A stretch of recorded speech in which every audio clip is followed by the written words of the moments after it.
Do you like having alcohol to get you in the mood, especially at a late night party? Well, you need a little help getting up after that alcohol? Yeah? Well, these guys here are here to help you. They're the Mythbusters. Wait, no. They're the Sexbusters! Hello there. My name's Jamie. I'm Adam. And this is a special edition of Mythbusters. Wait, I thought we were calling it Sex Busters for this episode. Mythbusters, Sexbusters. It's all the same thing, Adam. Today, we're going to be reading over some fan mail and seeing if we could debunk these myths. So, we got a letter today from Ryan from San Luis Obispo.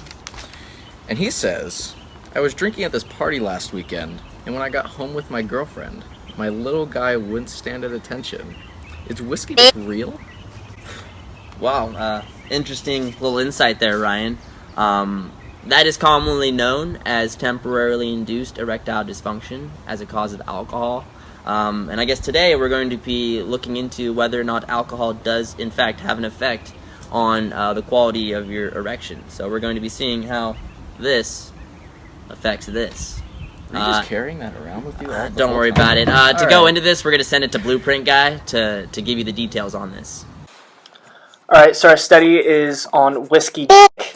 Our hypothesis is that alcohol negatively affects the quality of a man's erection.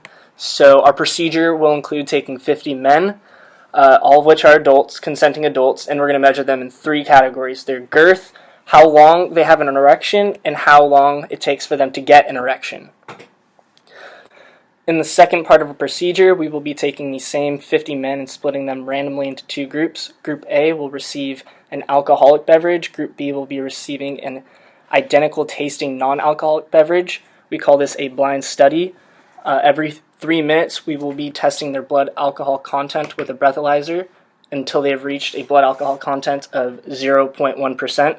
Note that participants in both groups will at some point be told they have hit the level of 0.1%. During the third part of this procedure, we will be taking the subjects from Group A and Group B and remeasuring the girth of the erection, how long they had the erection for, and how long it took for them to get erect. So here you're going to see 2 different sets of graphs detailing the results from our experiment. On the top graphs, you'll see the average size, girth-wise, the duration of the erection, and then also the time it took to get it up for all the men that were sober. And on the bottom, you'll see the same set of information. However, this is for the 25 men that did in fact drink alcohol. It'll show smaller size, less time being erect, and then also the fact that it took longer to get that erection up. Next, we conducted a hypothetical test for our fanboy Ryan. Let's say the girth of his penis is around 4.5 inches. It was up for around 15 minutes, and it took around 4 minutes to get up.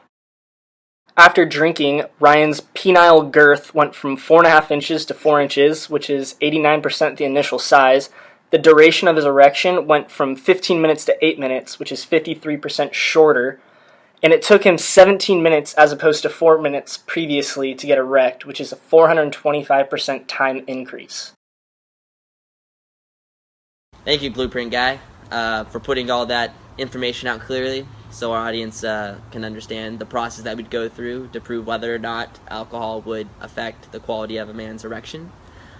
So I guess based off of everything that's been put forth, what would you assume would happen to a man's erection? Well, following our procedure and then taking into account prior knowledge and studies that we've researched, I think it's safe to say that the amount of alcohol you drink will negatively affect the quality of a man's erection. That's also assuming that the man, in fact, does get an erection, because apparently that's... Hey, you're right, yeah. I guess that's true. So that's all we have for you guys here today on this special edition of Mythbusters, and I think we're just about finished here. I don't think we can say the same for our friend Ryan, but nonetheless. Thank you, and have a great day.